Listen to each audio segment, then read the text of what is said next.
Hello दोस्तों, प्रणाम। आपका हमारे चैनल पे स्वागत है। हम एक गीत लेके आए हैं। आप लोग को कैसे लगता है ज़रूर लाइक करिए, सब्सक्राइब करिए, बेल आइकन का बटन ज़रूर दबाइएगा दोस्तों।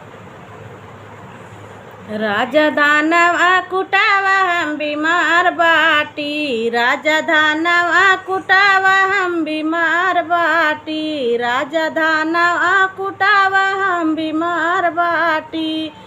धानवा कुटाए रानिया के कुछ बताया, धानवा कुटाए रानिया के कुछ बतावा, राजा खिचड़ी बनावा हम बीमार बाटी, राजा खिचड़ी बनावा हम बीमार बाटी, राजा धानवा कुटावा हम बीमार बाटी, राजा धानवा कुटावा हम बीमार बाटी।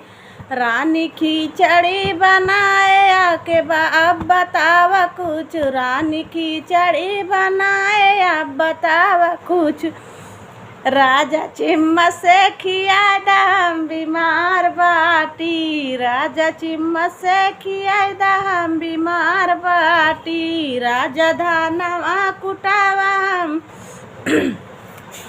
बीमार बाटी, राजा धानवा कुटावा हम बीमार बाटी।